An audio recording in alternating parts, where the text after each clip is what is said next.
Pada kesempatan ini saya akan membahas 5 fase seseorang menghadapi krisis dalam kehidupannya. Khususnya fase ini kita lalui bersama di dalam tantangan yang sedang kita hadapi saat ini, yaitu COVID-19. Dan kalau kita perhatikan kembali dari kata krisis itu sendiri, saya mau mengajak kita menyadari bahwa krisis itu artinya kondisi yang kurang, kondisi yang tidak stabil, kondisi darurat atau ada ancaman bahaya. Kalau kita lihat di kamus, kurang lebih arti krisis itu seperti demikian. Nah, dalam konteks kita saat ini, di mana kita melalui pandemi yang cukup panjang, ini artinya kondisi yang kurang. Kurang secara apa? Kesehatan. Kurang secara ekonomi, karena banyak bisnis, toko yang tutup, banyak orang dirumahkan, dan juga penghasilan tidak stabil, cara penjualan mungkin tidak seperti biasanya. Nah, inilah yang menjadi tantangan banyak orang ketika melalui pandemi yang cukup berat bagi sebagian orang dan juga cukup menantang bagi banyak orang. Nah, tetapi kata yang menarik dari arti krisis itu sendiri adalah saat pengujian. Berarti Anda dan saya kehidupannya sedang diuji. Ketahanan kita, apakah melalui krisis ini kita menjadi lebih baik, lebih kuat, lebih tangguh, atau kita malah hancur, kita kalah dengan krisis ini. Termasuk bisnis, usaha, pekerjaan kita sedang diuji kekuatannya. Nah, itulah gambaran dari arti krisis. Namun ada 5 fase dalam kehidupan bagaimana seseorang menyikapi krisis yang terjadi. Yang pertama adalah fase mengabaikan. Nah, di saat ini seringkali kita melihat ada orang-orang termasuk saya ataupun Anda, seringkali kita mengabaikan krisis yang ada. Saya teringat waktu itu di bulan Januari, Februari 2020, sebenarnya COVID-19 ini sudah beredar beritanya. Oh, tapi kita masih mengabaikan di Indonesia. Kita pikir, oh itu jauh di Wuhan, ya. Kita pikir itu mungkin tidak akan terkena di Indonesia. Bahkan dengan bangganya kita berpikir bahwa oh, orang Indonesia nggak bakalan kena. Kenapa? Karena kita iklimnya berbeda, kita juga sudah biasa makan jorok di pinggir jalan, dan kita mengabaikan krisis tersebut. Bahkan kakak perempuan saya sendiri di Singapura di bulan Januari, Februari sudah panik.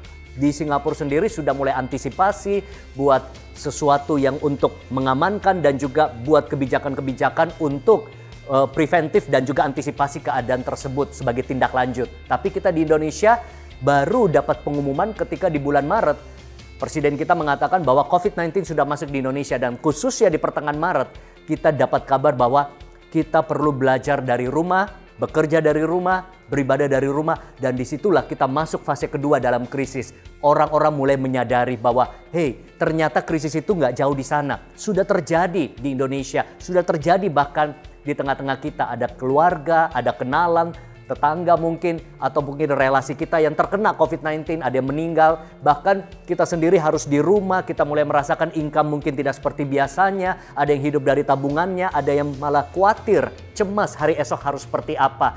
Bahkan kita mulai menyadari orang-orang di PHK dan juga banyak toko bisnis yang tutup, ya, yang drop. Nah, disinilah kita melihat di tahap fase kedua ini orang mulai menyadari, saya mulai menyadari. Namun kita perlu masuk di fase berikutnya, yaitu menerima kenyataan.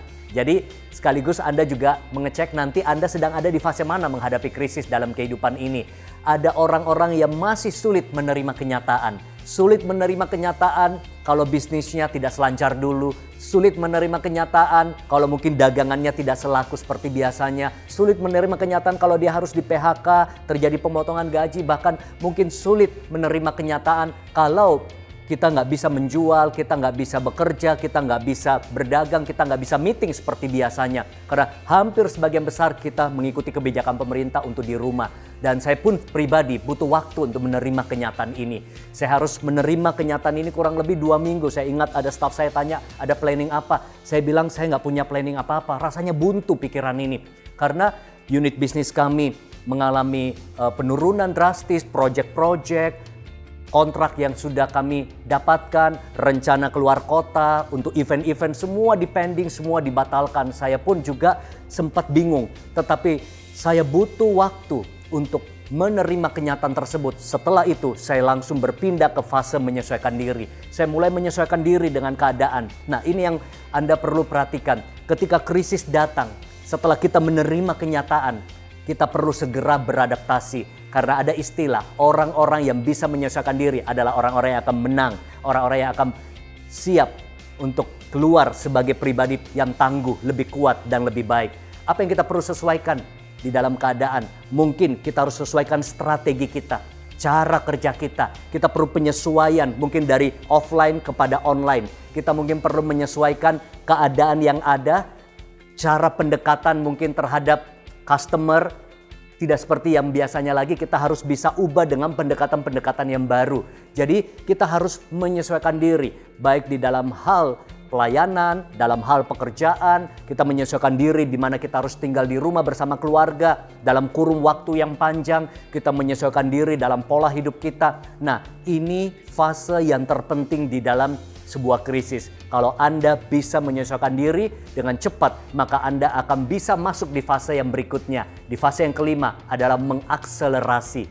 Saya lihat bagaimana proyek-proyek kami yang batal, tertunda, bahkan tidak jelas, akhirnya saya shifting kepada strategi online. Dan luar biasa hasilnya, walaupun tidak seideal biasanya, walaupun belum seperti yang kondisi normal, tetapi karena kami menyesuaikan diri, akhirnya saya bisa kembali produktif, saya bisa kembali menghasilkan, saya bisa menemukan ide-ide baru. Saya approach beberapa teman, network untuk bisa bertukar pikiran, tukar ide, saling support, saling belajar ya. Saya hubungi klien-klien lama, saya memberikan perhatian kepada mereka dan ternyata ada respon yang baik, ada kerjasama-kerjasama yang akhirnya kita bisa lakukan kembali. Dan ketika saya menyesuaikan diri, terjadilah kembali akselerasi, percepatan. Nah, ini yang terpenting karena di dalam krisis ini kita seperti dalam sebuah terowongan. Kita nggak tahu ujungnya masih berapa jauh panjangnya. Kita nggak tahu sampai berapa lama keadaan ini akan tinggal seperti demikian. Tetapi saya percaya cukup satu cahaya sebagai sebuah harapan di depan. Kita tahu badai pasti berlalu, kita tahu musim pasti berganti, habis gelap akan terbit terang. Tetapi yang terpenting dalam terowongan krisis ini, kita akan jadi apa? Kita akan seperti apa?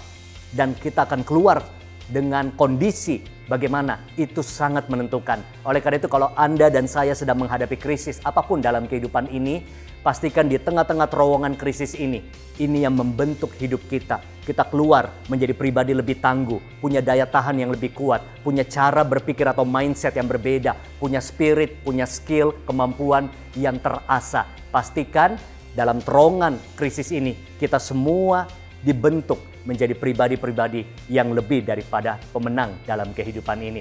Jadi pastikan ada 5 fase dalam menghadapi krisis. Anda sedang di fase yang mana? Pastikan segera menerima kenyataan, segera menyesuaikan diri, dan dari situlah kita bisa mengakselerasi kehidupan kita, pekerjaan, karir, bisnis, pelayanan, untuk kita bisa tetap kuat dan tetap produktif.